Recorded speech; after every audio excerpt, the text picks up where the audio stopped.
turns out we were the moon this whole time. What you're looking up at, that's Earth. We are That's why the moon. That's why you can't usually see the moon in the daylight, is because they knock us out with CBD sleeping stress relief pills, and they transport us to the moon in the daytime. And the darkness is just Earth. Nighttime is Earth. Daytime is moon. Why do we have a podcast, dude? We don't deserve this. I know. Disturbing the peace with some peace of mind. Sleeping in jeans, I'ma need a night. OD on the cheap advice. OC on the cheapest flight. Lately I've been on the move trying to get to something, but I told her I've been running just to see the sights. I feel like I got a bunch of news stories this week. I don't know if you're going to hate this or not, but I feel like it's going to be a big space news week. Oh, that's great. Are you kidding me? That's my favorite. I would take space news over AI any day of the week. Dude, tell me about it. No kidding. Yeah, I feel like it's good to make up for the lack of space news the last couple weeks anyway. Yeah. But before we get into space news, I got to know, just for me, how did round 2 of the hair dye go? Oh, that's not till March. Oh, really? Oh, yeah. okay. Yeah, okay. you gotta let it strengthen itself. I've been taking biotin pills. Dude, I also we got a Whole Foods in Gunnison, and they have just like this massive medicine section now. And I've never been like, oh, I need medicine. But now that I have the option, I'm just kind of finding myself perusing through the medicine aisle. And I was walking through it. I found these like $40 stress relief gummies, and I was like, this has got to be legit. Like they couldn't sell them for $40 if they didn't work, dude. Yeah. I don't know if it's placebo, but every time I've been getting stressed out, I've been taking these super expensive stress relief gummies, and it's like, wait, you bought them? Yeah, I did. It turns out they're just THC gummies. They're not, and they're not CBD either. Actually, I thought they were CBD gummies, but oh yeah, they're like horse mane radish tail. Dude, that aisle is just like, you know, in video games where in between missions you go to like the power-up store and you can buy increased agility or increased speed. That's all that is. That's just the real life version of that. I know. Well, I was like, stress relief, huh? No further questions. I'll take 2. Yeah. Consider that like a +2 charisma every time you take one. Well, I've been having that with my coffee, and I feel like they counteract each other. And then I'm just like face does level. nothing. Yeah. So Damn. that's pretty sick. That's at amazing. some point, I'd really like to tell you my story of what happened to me yesterday, because yesterday something so weird happened to me. So should we do that later, or we should do space news first? Is that a hook? Is that to keep the viewer? It's a pretty good retention hook, but I mean, I gotta hear it. Space news is gonna take an hour and a half. I can't wait an hour and a half to hear this story. Okay. Fair enough. So we'll get warmed up with my story. But basically, 2 days ago, I was just doing my thing, and I get a text from this guy who is one of the owners of Matchstick Productions, and they make ski movies. For a lot of people, this will mean nothing. For those 2 people out there, this will mean everything. But they're the people that made Shane McConkey like the legend that he is today. Or he was, I suppose, RIP. But so like super legendary ski movie company, film dudes, and this guy texts me and he's like, "Hey, you want to go cat skiing with 11 tomorrow?" And now, for context, 11 is this company in town that's literally Willy Wonka's chocolate factory, for real. Like, they have these big giant snowcats that are like luxury. Like, what I learned yesterday is that each of these snowcats are $500,000, and they're like heated, super fancy. And they pick people up in Crested Butte, and then they drive them up to this private like ski area type place. And one day of cat skiing with Irwin is $10,000. It's literally Willy Wonka's chocolate factory. And I just got the golden ticket. And he was just like, you want to come? He was like, yeah, we just need someone to get like 10 shots. And I was like, yes, I would love to. So no way. Yeah. And so I didn't really know exactly what it was. What I put together after the fact was it was basically like I think it's like an annual thing they do where they pick a bunch of like business owners or people from like companies they work with and just go out and do something fun. But they, for the first time, wanted just to do a like social media post about it. So I was just there to make like 15-second like video, right? Yeah. And so we're going out, and by the way, best ski day of my entire life. It was like, we got like 9 1,500-foot vert runs of just fresh, untouched powder. Wow. And you just ride in this luxury ski cat. And then they make you lunch, and they made us this like shrimp gumbo stuff that was some of the best food I've ever had. And then there's like they have these cabins up at this private like area, and they're just like full on luxury. They have like snack boxes that have like full bags of like $40 beef jerky, and you can just grab stuff. And so I was like full dirtbag mode. I grabbed like so many bags of beef jerky. Stuff in your pockets. Yeah. And so, yeah, it's like this full on luxury experience. But the main point of my story is the snow was so good that a lot of the like cliff bands were in. And so people were definitely like jumping off some big stuff. And I was one of the only ones on a snowboard that was like willing to do that. And so the guy that invited me, he had like a GoPro or whatever. And there was this one cliff band that was like the cliff and then just a normal run or a normal like thing you could ski next to it. And he was like, it would be really cool to get a shot of a snowboard. And they don't do snowboard stuff. Like they don't film snowboarding. They only film skiing. And so, but for some reason he was like, yeah, I got the GoPro on one of those super long poles. He's like, you should hit that cliff. I'll ski next to you and we'll get like an up close follow cam shot of you like hitting this cliff. And he's like, that would be great for the social media post. And I'm like, I don't think a snowboard shot has ever been on Matchstick's social media like ever. And so I'm like, okay, that would be cool. and so yeah, like I felt like all this pressure. I was like, I gotta stomp this. I just gotta stomp. And so everything gets ready, and I'm like, this is gonna be like the first snowboard shot on Matchstick ever. I gotta like do the biggest air or whatever. And so we drop in, I go down. It's like I'm lining up to it, and it's like the landing is like mega steep, which I'm not used to. Like, and I'm also not used to landing in deep powder because it's just like rare. To have a perfect cliff with perfect deep powder is like really rare. So I go off the end, I land, and just immediately my nose dips under the powder, and I just tomahawk.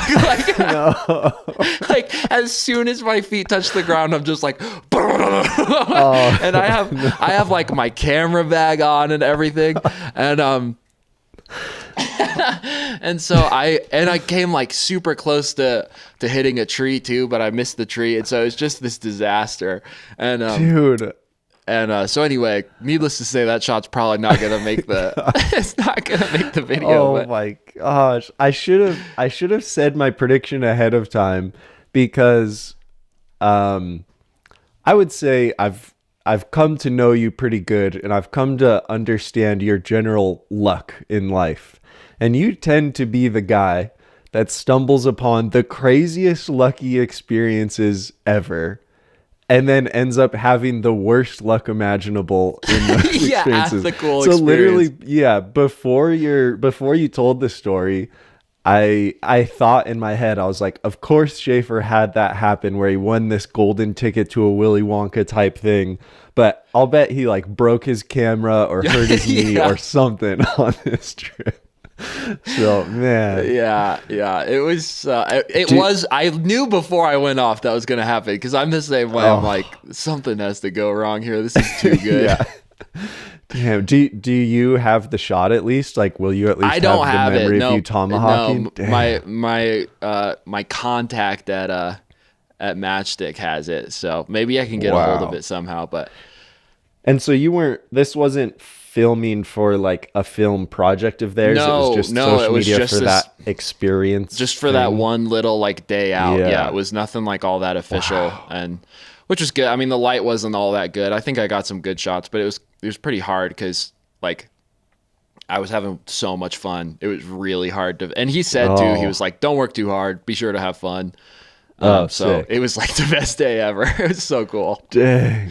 Wow. That's definitely amazing. top 3 snowboard days ever. But yeah, like living here for so long, I would see the cats go by, and like it's for high class people. It's for fancy folks. And so every time I would see it go by, I'd be like, man, one of these days, maybe I'll drop be able 10 grand on a ski day. Yeah, and so it was definitely like, it was a full-on bucket list day, and it lived up. The thing was, I was like, for that much money, that kind of experience can't be like worth it. But after that, I was like, I would pay $10,000 to live that day again. It was so fun. Yeah, damn, that's amazing. That's so sick. It was cool. Wow. Well, speaking of this, kind of transitions us into space news. Speaking of bucket list experiences, are you going anywhere for the eclipse? You got big solar eclipse plans? When is it? April 8th. Wow, April is like a throwaway month. I always forget April exists. That's true. Yeah. I don't have any plans. Are you going somewhere? I'm trying to figure out plans, but I last time it happened, somewhere. I was so mad I didn't go somewhere. Yeah. So I got to do something. Yeah, same. And they're saying for that reason, it's going to be like record turnouts, because usually solar eclipse happens. They happen in such different parts of the world, but they happen usually like, I don't know, every 70 years or something crazy like that. So for us to have this one, the last one was just 7 years ago or something like that, is so rare that because so many of us have it in our minds, like how incredible the last one was, whether we went or just saw it on social media, now they think the turnout's going to be insane for this one. Oh, yeah. I remember when that one happened, and they were like, the next one won't happen for 7 years. And I was like, I'll be an old dying man by then. Yeah. Look at me now. Look at you now, just wasting away. I know. Having to take stress reliever gummies to get through your day. But yeah, well, yeah, I don't have plans yet either, but I got to do something. So I know that like hotels everywhere along the corridor have been booked like for like 3 years. Yeah. Yeah, for sure. Yeah, I was looking at that. There's some close-ish that you could like get a hotel and then just drive a short ways into it, but I don't know. It's going to be good. Get your plans together, people, because you don't want to miss out again. Yeah. Hopefully now I'm like, oh well, I gotta plan that. Yeah. Yeah, same. But in other space news, we got so much space news this week. I'm excited. Okay. First story. I'm sure you remember like or a year ago or something, we were talking about this art on the moon project that had NFTs and stuff attached. Yeah. That launched last week, and Really? it's going to be landing like literally today. It's probably like floating down right now as we speak. Really? So, dude, that's such a gigantic L for space. The fact that they went crypto and NFTs and everything had the opportunity to like blow up, completely crash, and become irrelevant in the time it took them to organize sending one of those stupid things to space. That is hilarious that now that probably felt so monumental at the time, having NFTs attached. And now the people that have those NFTs that probably spent tens of thousands of dollars on them are just pissed off as it's landing on the Yeah. moon right now. Like, this thing is worth nothing. Well, it's But- also funny just the human mind being like, oh my gosh, like we barely ever send anything to space. We must send the most important thing. It's going to be NFTs. NFTs are so important. They're going to change the sphere of human connectivity. And then 1 year later, everyone's like, NF what? Yeah, for real. And I'm certainly not versed in the fine art world, but this artist, his name is Jeff Koons. He's the one who he made all these mini sculptures that are going to the moon, and I'm pretty sure each sculpture has its own NFT attached. But at the end of the day, he's still like a fine artist sculpture. I think his last one sold for $9 million in 2019, something like so that. He's a big hot shot.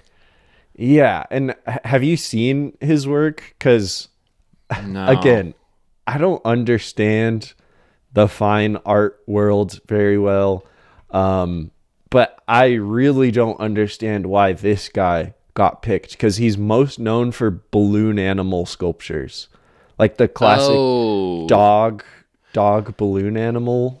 Okay, so I feel like I've seen at least one of these. I feel like everyone's seen at least one of these. He makes the big giant balloon boys, yeah? Yeah. Yeah. So I think I saw one at some point. Well, yeah, that's great. Go, Jeff.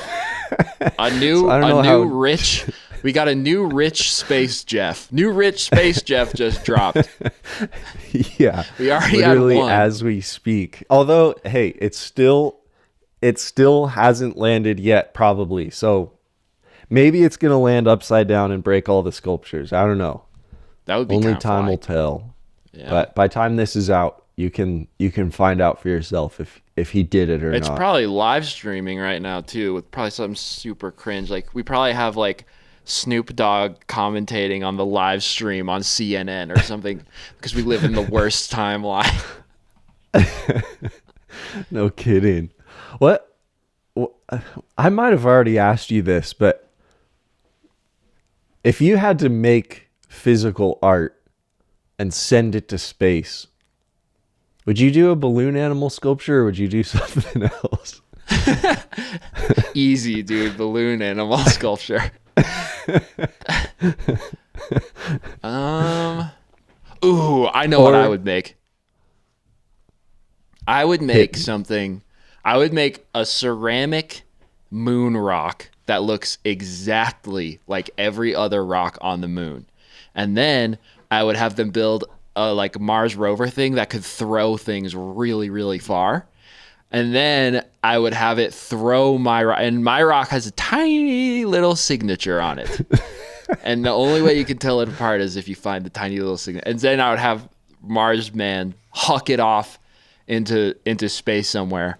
And then, or just like onto the moon somewhere. And then when they colonize the moon, when they find it, that will be the first moonlionaire because it'll be priceless. God, you're a genius. Scavenger hunt. Wow, that's really smart. Thanks. That says something too, you know?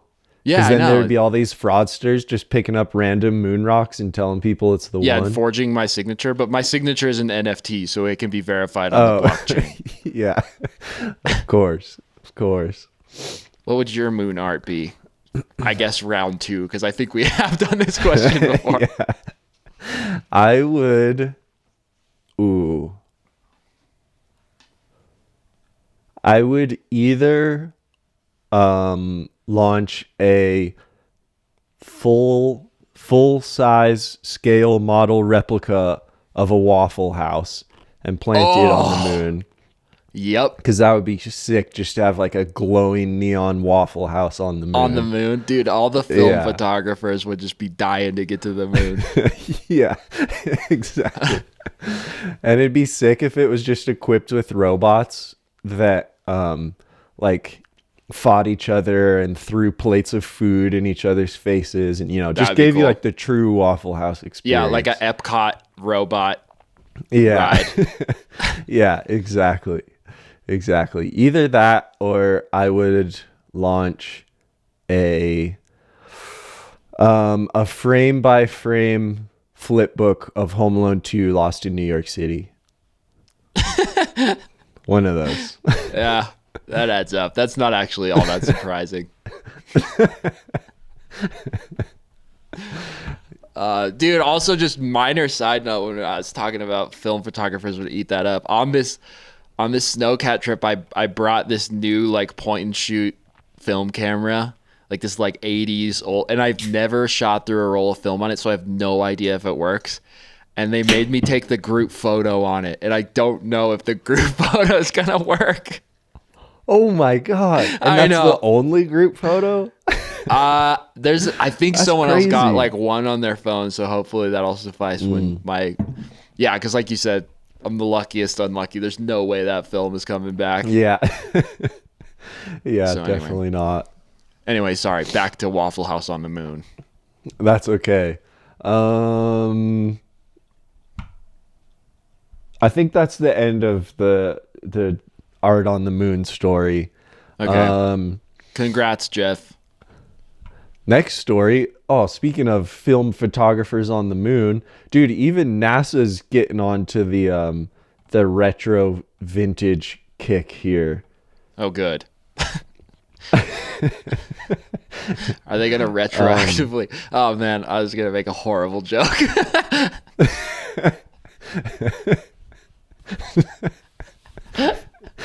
Do you want to tell it? I was gonna say, are they gonna do a retro reenactment of? Oh no! Sorry. Oh man! It's the way my brain works. It's a tragic story. That was a really graphic rendition of that joke. I feel like you could have PG'd that joke a little bit. But you went full R-rated. I mean, I'm sorry. I warned you. I tried to escape. That's okay. I'll make it more fun with a line from this article. Okay. Of NASA That would going be retro probably again. good. I'm gonna read you this line from this article, and you have to guess what NASA is doing here. Worms started crawling their way into space during joint U.S. and Russian Apollo-Soyuz test project in 1975, continuing to inch their way into orbit during the space shuttle launching era. What am I supposed to do with that? Worms? I'm supposed to guess what this is about? Guess what NASA's doing when the article says worms started crawling their way into space. In the 1970s. Yeah. Okay, so I think part of the 1970s mission was to have the first worm farm on the moon. That's a great guess. But no, they're just bringing back their old retro logo that they call the worm logo because it's just squiggly font. Wait, really? That's like they're like unbranding and going to pretty worm much. font? Yeah, they're going back to the worm logo. It's a good looking logo, if I'm honest. I like I wish I could look it up. Yeah, that would be cool, but It's against the rules. it's against the rules, and we do not have the technology to do that. I cannot, dude. I wish so badly I could look at it right now because I cannot picture a cool worm themed logo. It's so funny how advanced podcast technology is, and there's so many good softwares to like do what we're Share doing, screens and share and- stuff together. Yeah. But we're not going to do that. God only And I don't knows know how to how. do that. Yeah. So yeah, worm logo is back. Next space news story. Oh, dude, this is crazy. This story sucks for you and rules for me. So Oh no. NASA is looking look for at this. 4 volunteers to spend a year living and working inside a 3D printed Mars simulator. What? So, it's really cool that you could dedicate a year of your life to living in fake Mars in a simulator that was 3D printed by NASA. But the reason... Dude, that's such a bad idea. Why is that a bad idea? Because what are you going to gain? I'm sure these people are so smart, but what are you going to gain from a human being spending a year on plastic fake Mars? I don't. All you're going to learn is that you can't replicate the glory and wonder of space in a 3D printed building. That's all you're going to be able to learn, because the guy in there is going to be like, every morning he's going to wake up and he's going to have to like look in the mirror and just be like, smack himself in the face and be like, you're on Mars. You're not in 3D printed NASA Mars. You're on Mars. Act like it.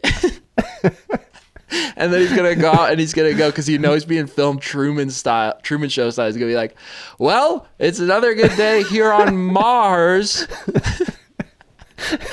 The gravity and the temperature sure is different, even though it's not. And one person's going to be fully not into it. So it's going to be like when you're at a escape room or like a Disney experience or something where the employee is like so into it and refuses to break character. And the other people are like, yeah, okay, Carl, we get it. We're on Mars now. Can we just complete the mission for the day or whatever? Dude, I miss my wife. Can we please just plug all of the space goop blobs into the spaceship so we can go to bed and end this year-long nightmare? It's not everything space is plastic. Goop. It's 1012C, and you can refer to me as Lieutenant Carl, not Carl. There's unknown extraterrestrial life just over the horizon. If we don't finish these tasks by moonfall, then who knows what will become of you. By moonfall. Oh God, I can picture that so good. Just the guy who's way too into it while everyone else is and he's doing like somersaults and cartwheels and stuff and hiding behind rocks. And then the end of the thing, dude. Oh wait, you go. Yeah, well, I was just gonna say the crisis that Carl's gonna have when he just steps out of the simulator and is on Earth, his brain's gonna break. He's gonna be like, no, it was supposed to take 9 months to get back to Earth. And also, he's gonna have spent a full year convincing himself it's real, and then he's gonna be like, that wasn't Mars. That was Mars. That was Mars, right? Someone tell me that was Mars. Dude. Poor and Carl. All I'm saying is at the end of it, NASA's gonna be like, well, as it turns out, we can fuck people up forever if we put them in a plastic room for a year. Oh man, yeah. Yeah, because go NASA, bring the worm back, put the men in the plastic room. Yeah, because it is it just sounds like an escape room. Like when I was reading about it, they're gonna simulate equipment failure, and they have to like repair the equipment, and they're gonna simulate sandstorms and stuff happening. They should simulate like the oxygen tanks like not working, and they like almost suffocate, and then the stupid producers behind the scenes. This is definitely, by the way, a TV show. This has nothing to do with science. And then the producer's gonna hit the air button again. He's going, but dude, by the end of that, if you have storms and you have broken equipment and they're suffocating you and everything, you're gonna think it's Mars after a while. This human brain cannot sustain a reality that curated and not think there's something. I don't know. And also, dude, can you imagine the paranoia when you just look up and you're like, those damn scientists have me in here. Oh God, yeah, they would become your gods, and you'd be like, they would, like hoping that they don't starve the oxygen no tanks more or make storms, equipment fail. please. We can't survive another storm. Dude, if they're not making this a reality show, they're sound effect. missing out. I know, for real, dude. That's what I'm saying. This is not science. This is, you're gonna find. I'm calling it right now. We're gonna find out a couple years from now. There's gonna be a teaser for some new HBO show, and it's like Love Island, but it's on space and it's Mars and it's fake, and it was all a big production ploy. Because everyone they're casting for this thing, all of them are hot. You know that. Yeah, gotta be. So why would you waste the resource and the time to not make a TV show out of this? Remember what I said. They got to. Because, the whole point of it is just to study. It's like a human study. They're seeing how humans react to everything we just talked about, all these scenarios and everything. So, yeah, I mean, what better way to study humans than reality TV? You want to know another hot take, too, about this? Yeah. When people climbed Everest for the first time, they didn't need 3D printed Everest time. They didn't need to go to any simulated difficult situation to see if their brain would explode. They just did it. And then same with the moon. It was just like, well, I guess we just, the chances we're going to die are pretty much, they're pretty much 90% we're dead. But we just got to go to the moon. Our brains will probably explode and we'll probably go crazy for 3 months in the space chamber, but we just have to go. With Mars, it's like, don't make them do this. Just send them. And if their brains blow up and they kill each other, it's great TV. It's even better TV. Dude, the thing that makes these expeditions so impressive is that the human spirit conquers all foreseeable odds. Not that they foresee all odds and prepare the human spirit. So basically what I'm saying is if you're going to run a marathon, don't train. Exactly. If you're going to climb knows Everest, the first moon mission, famously unprepared. No training, no advanced preparations, just built a rocket, pointed it in the right direction. And damn straight. They took off in the middle of Oklahoma in a cornfield and yeah, they threw some extra fuel tanks in the back just in case they needed it. And to get home, they just had jetpacks and parachutes, and they landed on top of a KFC and had fried chicken when they got home. That's American spirit. That's the way God intended. Dude, Okay, listen to this. rant over. Listen to this app. This is the list of requirements to be an applicant. So listen to this. Listen to this list of requirements. You tell me Number who one, you think would be a good applicant. Number 1, you have to be a perfect 10.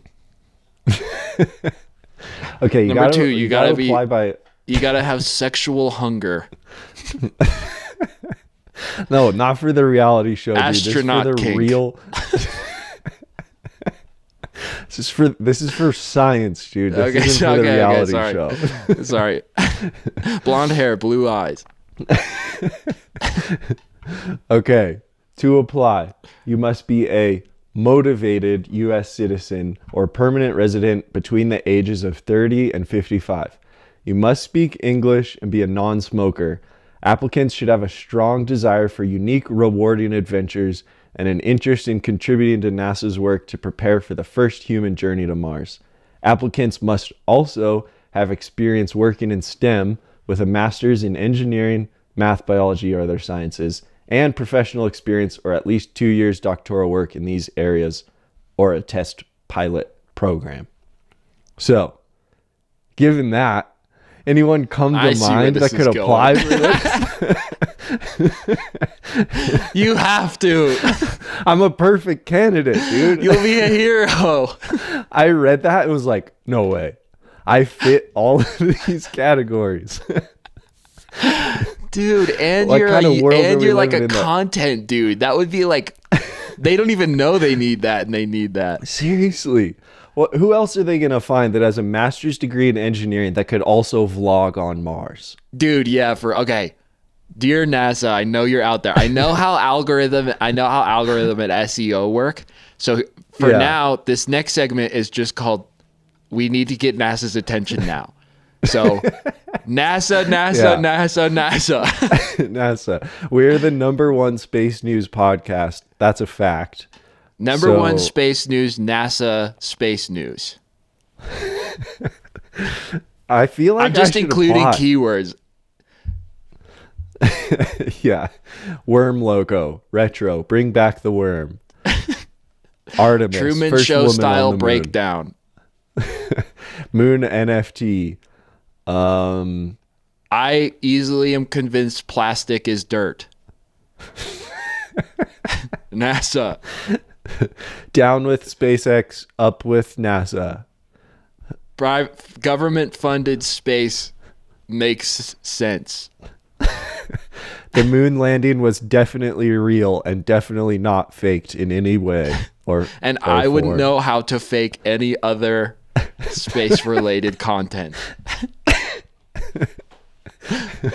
Did you know they say that Stanley Kubrick is the one who directed the fake moon landing? Wait a second. Oh yeah, I have heard that theory. But wait a second. What? You're telling me that they're trying to convince us that the moon landing was real, but now they're just conveniently making building a whole set. Yeah. building a set for Mars on Earth. Something's not lining up here. Oh, dude, and the reason being because they don't just want to convince the public, they want to convince the people there that it was real. Which is why they're making them stay for a year, so that when they do press conferences and stuff, they'll be like, yeah, I was on Mars and it was real. And they take lie detector tests and like they know it's real. Even though it's not. It's all just a massive ruse to convince us that we're on the moon right now. That's where this is all going. Mm-hmm. It's going to be like the ultimate twist ending to the NASA movie is like the turns out we were the moon this whole time. What you're looking up at, that's Earth. We are. That's why the moon. That's why you can't usually see the moon in the daylight, is because they knock us out with CBD sleeping stress relief pills and they transport us to the moon in the daytime. And the darkness is just Earth. Nighttime is Earth, daytime is moon. Why do we have a podcast, dude? We don't deserve this. I know. I looked at the time and I was like, okay, we're about wrapped up with space news, so now we can get into the real stuff. But it's almost been an hour just talking about absolutely nothing regarding space. Yeah, dude, that's true, because all of this space news is taking place on 3D printed planet Earth, along with our linoleum floors and our what else? And our electric baseboard heaters. I was thinking when I was in this cabin on my epic luxury ski cat touring trip, because all the buildings are heated by log fireplaces. I'm like, that's where we went wrong. Electric baseboard heaters and gas heating. We should be out there in the cold, like men, chopping wood. Uh-oh, the government's shutting him down because he's onto the baseboard heating scam. Wait, really? I can hear you fine. Oh, you're back. Oh, okay. Anyway, Mars. Wait, no, not Mars. Electric baseboard heaters. That's the downfall of modern man.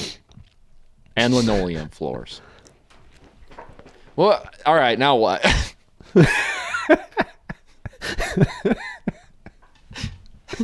Okay, now we can finally get into the real news of this podcast, which Huzzah. Honestly I don't really even have any. It was big space news week, but Okay. In camera news, we haven't talked about cameras in ages. I know, it's because they're dead, and They're They're pretty just- much dead. a marketing ploy by big electric baseboard heater. Yeah. Well, did you see all the Fuji X100 6 Oh, yeah. launch campaign stuff? Yeah. I don't know that I have a ton of thoughts on it, but if you're unfamiliar, Fuji's X100V was like sensational viral camera that became so, I don't know, sought after and sold out everywhere that it was impossible to get. And now they're doing this. They have the next rendition that I thought it was interesting. They're doing the classic, like, let YouTubers test it early and make videos of it. But every single one I watched had some talking point that was like, make sure to pre-order because you know what happened with the last one. Like, it's definitely going to sell out. I don't think that's going to happen again. I don't think there's any way Fuji's not prepared to, because they moved their manufacturing to China. The last one was manufactured in Japan. So if they moved the manufacturing, that has to be because they were prepping to actually make enough for the demand. Yeah, possibly. Because it doesn't help Fuji to sell out and then just have people reselling them for even more money. I think it helps Fuji just make enough. So, yeah, it's an interesting camera. The reason it's popular is because it artificially is made to look like film, and you don't have to edit the photos really because they have the same color science that they use in their film stocks. So you can just take like 100 million digital photos that look like film, put them on Instagram, get a bunch of clout for being a hipster, and then die at the early age of 74. And I know you have one, so I got to tread lightly here, you know, but I don't like them. That must have changed recently, huh? Because you were stoked on mine when I got it, and the Fuji, like the Fuji film simulation thing. Dude, I like the idea. And like, so the photos that come out of it are undeniably like beautiful. Like, it's so cool that such a tiny little thing that fits in your pocket you can just carry around with you and have these beautiful photos of your memories, and they all look amazing and everything. I just think that like where it's placed in the market is kind of like, do you want to digitally simulate film or you want to shoot film? Those are kind of your two options. And the thing that, and I know everyone's shooting film, so I'm not trying to say I'm super unique or anything because I shoot film. All I'm saying is one of the biggest draws to film for me is it forces you to be really selective with what you hit the button on because it's expensive. Like, I just sent a roll off today, and total with shipping, it's going to be like $40 because I got large scans of it and everything. And I don't know. It's like that. The only reason I shoot film at all is because it has some sort of like fake hipster value attached to it, in the sense of like, these are things that I am investing in. These are memories that I am investing in, and I'm not out there. I'm not glued to the back of my digital camera screen just snapping 200 photos, getting the exact perfect angle of my homie Brian, who's whatever. I don't even have a friend named Brian. And instead, I'm out there taking 3 shots in a whole day, and those 3 shots, no matter how bad they come out, I'm just like so stoked on. My friend Luke Hedman just sent me photos that he took on his film camera from a day skiing, like, I don't know, like 4 weeks ago or something. And like, I think he only sent me 5 photos, and I look stupid in all of them, but they're like so cool. They're so cool. I don't know. I'm not the first person ever to sit here and talk about why film is cool. It's like, that's a great, for sure, reasoning for why film is cool. But to me, that doesn't change why the X100 series is such a fun camera to use. Because for me, when the X100V was super hyped up and selling for tons of money, I just bought the 2 models prior version of the exact same camera. And to me, what made it valuable was I was so used to either taking photos on my phone, which is like the far end of the spectrum of just snapping 1,000 photos, not caring about them, not like focusing on the shot like you're saying film makes you do. iPhone is the like just ultimate spray and pray. You're not worried about anything with how much you take it or not. And then the other end of the spectrum was I would take photos on my Canon or my Sony like video camera, but those photos were so mixed in with video footage, and they were raw files, and they ended up being not really accessible photos for me. They weren't good like memory photos. So for me, the X100 is such a perfect middle ground camera where, like, yeah, of course it's not film. Of course it's not the same experience of film. But when I have that camera on me, it's just like having your dad camcorder. Like, I am taking that for memories. It's like the family camera, you know? I'm taking memory photos of it. I'm almost never sharing any of them. And I also do take them, I mean, a little more intentionally. Obviously, I'm not worried about a roll of film or anything. But to me, it's like, yeah, of course it's not film, but it's such a fun middle ground camera that definitely makes you take a different approach, I think, to how you take your photos. Yeah, that's fair. I mean, I certainly understand the appeal. I definitely get it, you know? I don't know, for me personally, because the new one's what, like $1,300 or something? Yeah, 1,500, I think. Dude, even at the price of $40 per roll for a roll of 35 millimeter film, you know how much film I would have to shoot to justify like that kind of purchase? And then on top of that, like the camera. Okay, I say all this, but this camera that I brought on this snowcat trip, the $20 film camera that I'm so excited about, the group photo's not going to come out. And then and then I'm going to have no credibility because I'm going to have missed the most important shot of the day because of my film whatever. But okay, here's my most brutal take on the X100V. Are you ready? Or X106? Ready. The X106 is the scooter of the skate park. And the film camera is the skateboard. They're kind of the same thing. You're kind of doing the same thing, but one is a lot harder and a lot cooler. And that's just kind of where it sits in my brain. Yeah, I mean, that's fair. And I'm saying the film camera is the skateboard and the X106 is the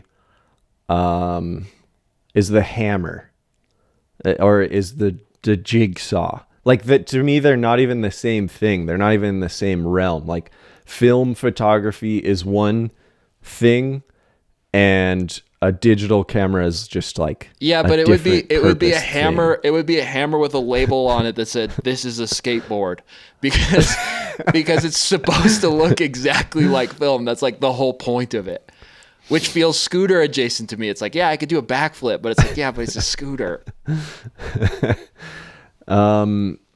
Okay, well, I don't know. Yeah, I mean, it's like, but the problem is, but on the other hand, like I also think like the photos that you've gotten while we've hung out have all been like super sick, and I'm pretty sure I've posted a lot of your X100 photos so on my Instagram.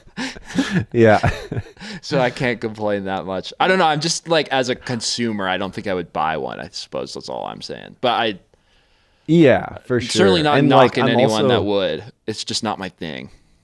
Yeah, and like, if it is the scooter, so be it. You know, like, I'm not taking the photos to be cool. You know, like, I'm taking it because I enjoy it so much, and so yeah, so be it. Like, you know, if you enjoy scootering, great. Like, man, do I cherish some of the photos that thing has taken. So it's just like, yeah, you know, it's just, I don't know.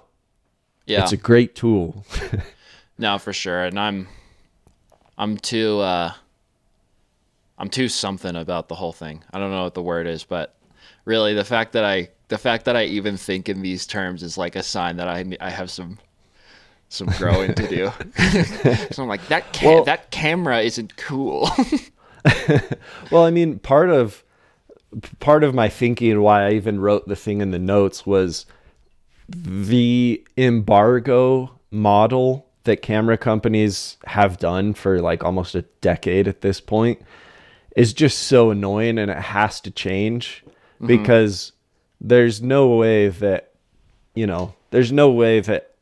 you and I are the only people that are like turned off to this camera because of how many YouTube videos you see about it, or how much that's press true. you see. Like, I was just thinking, my honest to God problem is I'm just like, I'm just inherently contrarian towards the super hyped out stuff.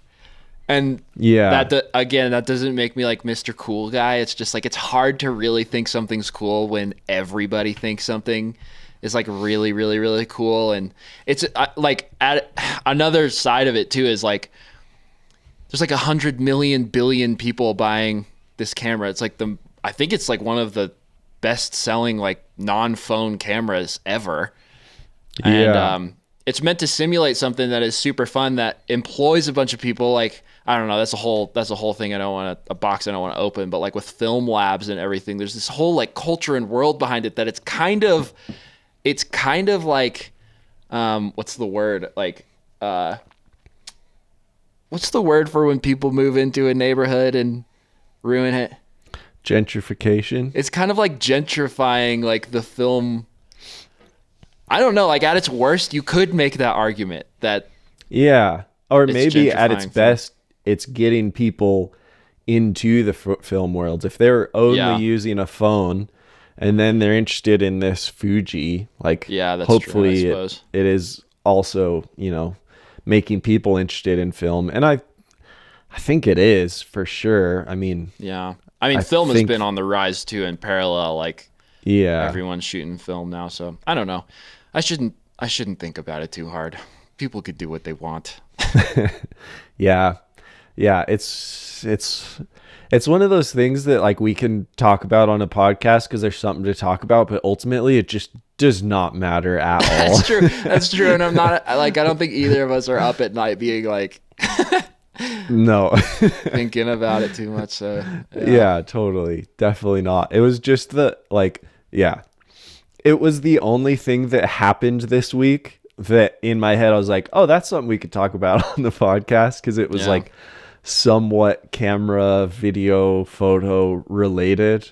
That'll probably be one of the only cameras for a while that really raises any eyebrows at all. Like, the only other thing I could think is like if a FX4 happens, that would probably be a big deal. But other than that, like every camera does everything now. The new Fuji X100 6 shoots 6K or 4K 60 frame per second video and has 40 megapixel photos, which is like, dude, if there's not a perfect example of overkill. Dude. And my thought with the camera embargo things and exactly what you were just saying, it used to be like every new camera release was such a big splash and made so much conversation, was so genuinely exciting, to where now there's this X106 launch and frankly it's like, oh cool, bigger megapixels, and oh cool, the video's a little better. But ultimately what I hope this eventually goes to is brands start recognizing the value of being attached to really cool projects instead of just spraying and praying reviews to as many things as possible. Because you and I have talked about, you and I have talked about how the difference of when a brand wants to work with you on a YouTube video, there's some brands that only care about how many people click your link and when that leads to a purchase. That's like one way that brands will decide if you're a useful collaborator or not. And then there's other brands that care about the image you bring and the idea and mindset that you attach to their brand. And hopefully that's where all this is going, is that camera companies will be like, oh shoot, we can't just impress people with a new spec anymore. We need to be attached to cool projects that have heart and soul behind them and are actually like leaving an impact, rather than here's the new camera, here's what it does, cool. Dude, couple thoughts on that. A great example of that kind of branding culture is skateboarding. How it's like nobody's making a better skateboard.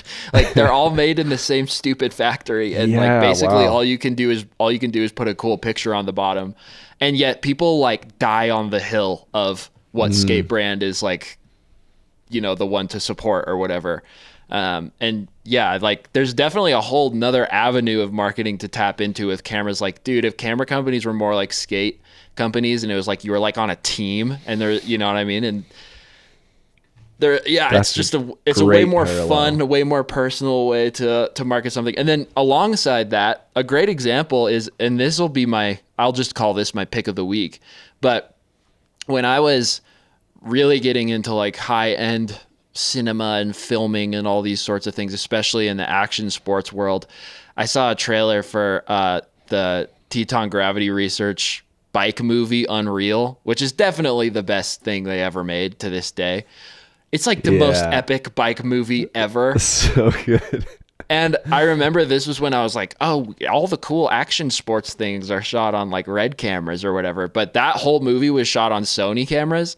And I'm pretty sure subconsciously that's why I shoot on Sony now, is when I saw like Unreal was shot on Sony, I was like, dang, like the big dogs dogs shoot on Sony stuff. So that was pretty cool. And then also my 2024 prediction for camera trends is going to be, I think, and I'd have to double check this, but I'm pretty sure Red's patent on raw internal recording expires this year. So I think you're going to see a huge jump in dynamic range, and you're going to see all of these cameras coming out with like basically the FX3R or whatever, and they're all going to have raw internal recording with higher dynamic range specs. So that's the next spec frontier.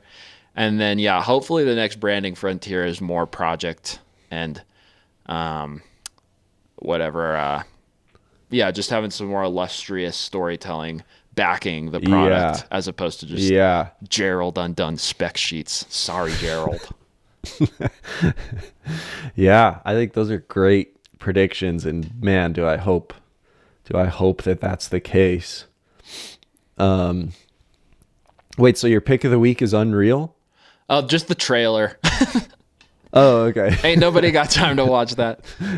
Yeah. Nice. Yeah. Yeah, Unreal by Teton Gravity Research.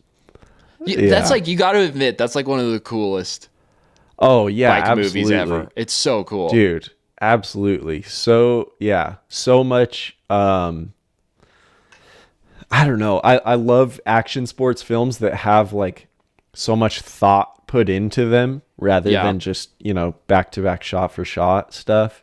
Yeah. And dude, that was like the last time I felt like I saw people do like the Dirt's Powder Day, where they like made it snow dirt, and then they did the Brandon Semenek one shot. Like every segment had like a thing. Biking amongst a pack of horses. Yeah. How cool is that? I know, dude. So, like what happened after that? Like there was the one where the dude like set his bike on fire, but that's like cool. Yeah, I think that industry just ran out of funding for films, because that was like right at the end of action sports films being like a thing that people bought and events that they went to. Yeah, I think there's just not funding for it anymore. Yeah, that's pretty true. Maybe. Oh, can I spill the beef on my spill the beef? No. Spill the beef. I don't want you spilling beef anywhere. Oh. Should I talk about the Mahalo, my dude thing? Because that was just such an interesting. That was such an interesting thing to happen. I don't know. I was just like interesting. Spill the beef, Shay. Spill the beef. I've looked up to this YouTube channel forever called Mahalo, my dude. They have such fun videos, and they just seem like the best vibe ever. And they're all about like supporting smaller channels, and like in my eyes, they could do no wrong. And then on one of my videos, they left a comment that I just genuinely think they didn't understand what it meant. But they basically commented, they said, this is one of the videos of all time, which generally people say, like, you could look it up. It basically, when people say that, it just means this is unremarkable and there's nothing really to note about this. It just slots in. And so then I replied to the comment, because they have like 500,000 subscribers, or maybe they have 1 million now. I don't know. So I replied to the comment just that kind of feels like a punch down. And then they were like, oh no, sorry, we're just bad at like giving compliments. And then they followed me on Instagram, and I've had no other interaction with them past that. Yeah, it seems like they just accidentally forgot to put the adjective in there that would have said one of the best videos of all time or something, but then accidentally had it be like the ultimate insult.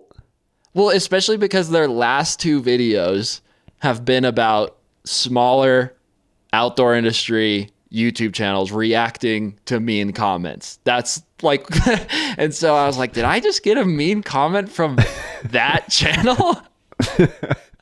They're just trying to inspire you to make your own reacting to mean comments video. They're just trying to help you out. Yeah, by giving I you guess. some mean comments. Oh, they wanted me to talk about this on Friends with Benedicts so that they could absorb all 100 of our loyal fans. Yeah, exactly. But usually I just don't even care about comments. But it's like, imagine like the one YouTube channel that's been like this dark horse in your life. If they just randomly left a comment on your video that was like mildly snarky, it just makes you feel so weird. Dude, I swear they just left an adjective out on accident. I don't know. They must have. That's my story. Yeah. Well, I probably better get going to clean up all this beef that you just spilled all over the place. But before I do that, why did I say that? No one's ever said that. That's a great mixture of spill the beans and that's what I was thinking. Beef. But you got any apologies before I clean up all this beef? I'm sorry to the X100V enthusiasts. I probably don't even fully agree with everything I said. I just got worked up because I got all worked up talking about fake Mars. So, and you do get worked up seeing, like, listen, I understand, because when every day you see 6 new X100 videos, it gets real annoying. The embargo thing is so obnoxious. It'll make you hate any product that gets launched in that form. I know. Oh, I would hope the brands would also see that it's just so obnoxious. Yeah. Dude, hey, on behalf of an X100 fan, I forgive you for your apology. Thanks. Maybe if you want this to be off pod, that's fine, but I'm curious. Did they reach out to you? No, they definitely didn't. Fools. You could have been part of it. Fools. Yeah, could have. Man, the funny thing is, like, for something like that, you're just like, well, I could say something different about it and then I'd get a free camera. Yeah, that's what I was gonna say, is like, I'm kind of glad they didn't reach out, because I think if they would have, I would have been stoked, because I would have loved to try it out, and I wouldn't at that time have known just how many they were sending out and how many videos there would be. But I do think even before that launched, I was thinking about making another photography video on my channel. I think I would have made something really fun out of it. I always enjoy making photo videos when I make them. But yeah, all that to say, now I'm really glad they didn't, because I probably would have accepted it and would have made a video and then would have been so annoyed that I was one of 8,000 people making Fuji videos. A lot of times on those embargo drops or whatever, I find out about the most random channels. Sometimes they find the just most random, like horse themed channels, or like, it's like Marble Works guy, or like, you know what I mean? And it's like, what is this guy doing with this camera? Yeah, no kidding. Anyway.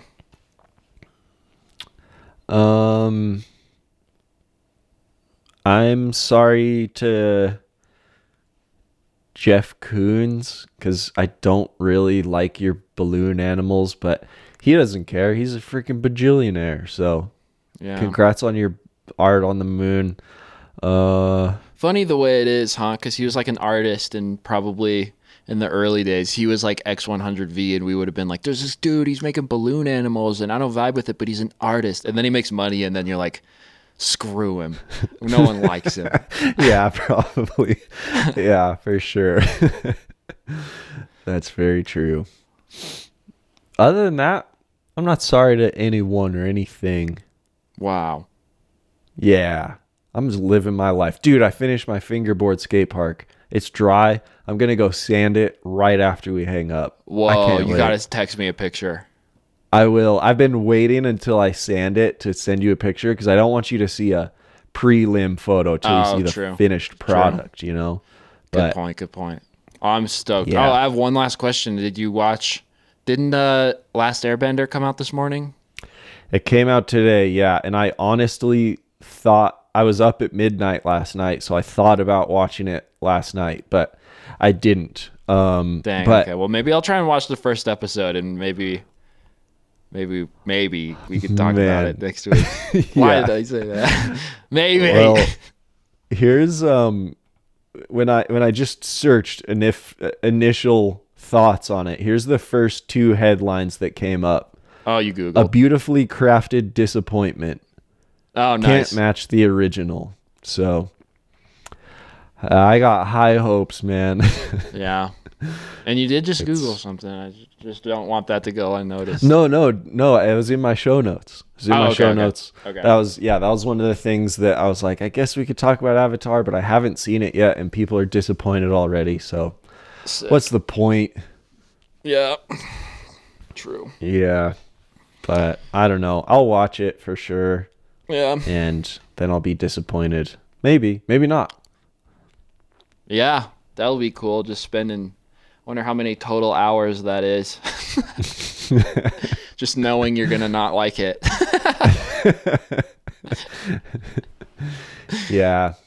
Well, I'll give it a shot. I'm going to give it an honest shot. I'm not going to let Google decide what I think about Avatar, but again, true. The writing's been on the wall since the creators left, since the true. original creators left. So it's a pretty good omen of how it's going to go. But hey, that's life. One big disappointment.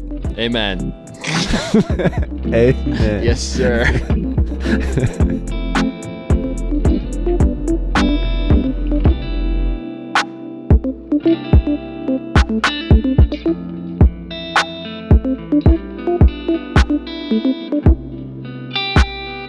Thank you.